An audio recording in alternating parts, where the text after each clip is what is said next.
کہ مجھے اپنی امت کے ان منافقوں سے زیادہ خطرہ ہے جس کا کلام حکیمانہ ہوگا اور عمل ظالمانہ ہوگا. بولو یہ سرکار کا علم غیب ہے کہ نہیں؟ کہ ان منافقوں سے مجھے زیادہ خطرہ ہے کہ بات تو حکیمانہ کریں گے, گفتگو تو حکمت والی کریں گے, اور کلام حکیمانہ مگر علم عمل ظالمانہ. اس کی باتیں سن کر کے لگتا ہے وہ تصوف کی ایک سے ایک باتیں کرتا ہے, اور جو ہے عشق رسول کی ایک سے ایک باتیں کرتا ہے, خوب دلیلیں دیتا ہے, مگر اس کی داڑھی دیکھو تو پتہ چلتا ہے عمل ظالمانہ ہے. باتیں حکیمانہ ہیں اور اس کا عمل دیکھ لو تو عمل بتا رہا ہے کہ عمل ظالمانہ ہے. اور غیبدہ نبی نے پہلے ہی فرمایا تھا کہ ایسے لوگوں سے مجھے خطرہ ہے کہ جس کا جو ہے کلام حکیمانہ ہوگا اور عمل ظالمانہ ہوگا. اب اسی ایک حدیث کو دیکھ کر اب کیوں ٹی وی میں آپ دیکھیں گے تو معلوم ہو جائے گا یہ کیوں ٹی وی نے جو ہے بہت سارے لوگوں کو اس کی طرف مائل کر دیا ہے اور ایسے لوگوں کو زندہ کر دیا ہے. کیوں ٹی وی کے باہر کے حالات آپ جانتے ہیں, اندرونی میں جانتا ہوں. کوئی ایسا نہیں ہے 75% کہ جو آنے سے پہلے بیوٹی پارلر میں تیار نہ ہوتا ہو, وہاں لڑکیاں جو ہے انہیں تیار کرتی ہیں. اب اس میں 75% کی بات ہے, اندرونی بات کر رہا ہوں جو مجھے کانوں کان ملی ہے. اب باہر کے حالات آپ جانتے ہیں, اندرونی میں جانتا ہوں. مگر اب کہہ لو کہ بیوٹی پارلر کا عمل ان کے ساتھ, مگر ان کی گمراہی سے جو دوسرے گمراہ ہو رہے ہیں, ہمیں اس سے بچنا ہے. اور ہم جو ہے یہ دیکھیں کہ ہمارے بزرگان دین, ہمارے اعلیٰ حضرت حضور مفتی اعظم ہند نے ہمیں کیا بتایا ہے.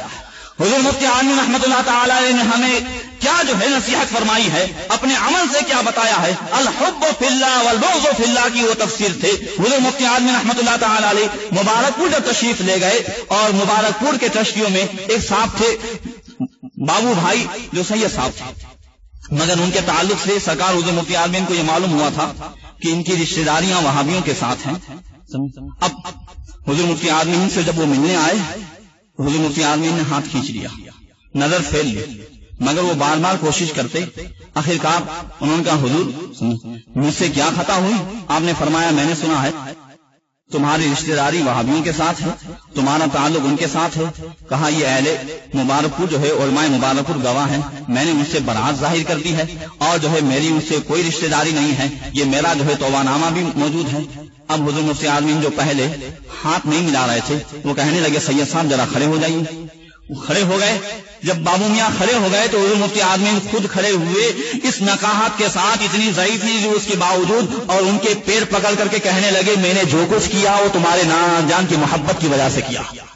پہلے تم سے جو دشمنی رکھی وہ ان کی محبت کی وجہ سے, اور اب تم سے جو معافی مانگ رہا ہوں تمہارے قدم پکڑ رہا ہوں وہ بھی ان کی محبت کی وجہ سے. ایسا دل, اسی دل کو شاہ ولی اللہ محدث دہلوی نے دہلی کی جامع مسجد میں کہا تھا کہ اے مغل بادشاہوں, تمہارے خزانے کی بہت تعریف سنی ہے کہ تمہارے خزانے میں بہت مال ہے, مگر سارا مال اگر تم خرچ کر دو تو کسی اللہ کے ولی کا دل نہیں لا سکتے. اللہ کے ولی کا جو دل ہے وہ ایسا دل ہے کہ اس کی کوئی مثال ہی نہیں ہے, کہ سرکار کے جلووں سے روشن ہے دل نوری, تا حشر رہے روشن نوری کا یہ کاشانہ. جب جو ہے سرکار کے جلووں سے دل روشن ہوتا ہے تو پورا جو ہے گھر روشن ہو جاتا ہے, کنبہ روشن ہو جاتا ہے. اللہ تعالیٰ ایسا دل عطا فرمائے, ایسوں کی صحبت عطا فرمائے, اور ایسوں سے محبت عطا فرمائے, اور پروردگار تمام گمراہوں سے ہمیں دور رہنے کی توفیق عطا فرمائے. پروردگار ہر بد مذہب کی صحبتوں سے ہمیں بچائے, ہماری اولاد کو بچائے, قیامت تک جو ہے پوربندر کے سنی مسلمانوں اور آنے والی نسلوں کو بچائے, ہر طرح کی گمراہیوں سے بچائے. مسلک اعلیٰ حضرت پر ہمیں استقامت عطا فرمائے. شعر گوئی اور پاس شرع دونوں کا اجتماع مشکل امر ہے. بڑے بڑے قداور شعراء نے اس راہ میں ٹھوکریں کھائی ہیں. آخری دور میں امام احمد رضا کو شاعری میں پاس شرع کی دولت نصیب ہوئی. آپ کے دربار میں محبت رسول صلی اللہ تعالی علیہ وسلم کا گلستان کھلا ہوا تھا, جہاں عشق نبی صلی اللہ علیہ وسلم کے گلاب مہکتے تھے. مدحت رسول صلی اللہ تعالی علیہ وسلم کے گلدستے سجائے جاتے تھے. فضاؤں میں ثنائے مصطفیٰ صلی اللہ تعالی علیہ وسلم کے نغمے گونجتے تھے. امام احمد رضا اور ان کے مکتب عشق کے تلامذہ و خلفاء نے عشق رسالت کے جذبے میں سرشار ہو کر ایسے والہانہ انداز میں نعتیں کہی ہیں جنہیں سن کر طبیعت جھومنے لگتی ہے. ان کے کلام جہاں پڑھے گئے دلوں کی دنیا بدل گئی, ایمان میں حرارت پیدا ہو گئی, اور مسلم آبادیوں میں عشق مصطفیٰ کے پرچم لہرانے لگے. عوام اہل سنت کے افادہ کے لیے ان مقدس بزرگوں کے منتخب کلام کو 128 صفحات پر مشتمل پاکٹ سائز کتاب نوری محفل کے نام سے شائع کیا گیا ہے۔ اس کتاب کو دنیا کے کئی ملکوں میں پسند کیا گیا ہے۔ نعت خوانی کا شوق رکھنے والے حضرات کے لیے نوری محفل بہت مفید کتاب ہے، کیونکہ اس میں اعلی حضرت امام احمد رضا، استاد زمن مولانا حسن رضا بریلوی، تاجدار اہل سنت حضور مفتی اعظم خلیفہ اعلی حضرت مولانا جمیل الرحمن قادری رضوان اللہ تعالی علیہم اجمعین اور حضور تاج الشریعہ کی لکھی ہوئی کئی نعت و منقبت، صلاۃ السلام اور مناجات و شجرہ کو ایک جگہ جمع کر دیا گیا ہے، جس میں قصیدہ بردہ شریف بھی 23 اشعار کے ساتھ شامل ہے۔ اگر آپ کو نوری محفل چاہیے تو اپنے موبائل میں نوری محفل کے پہلے 2 حرف یعنی صرف NM لکھیں، پورا لفظ نہ لکھیں، اور 8080 430 440 پر SMS کر دیں۔ اس نمبر پر آپ کال نہیں کر سکتے۔ یہ نمبر اور ای میل ایڈریس آپ اسی CD میں موجود ایک ٹیکسٹ فائل میں بھی دیکھ سکتے ہیں۔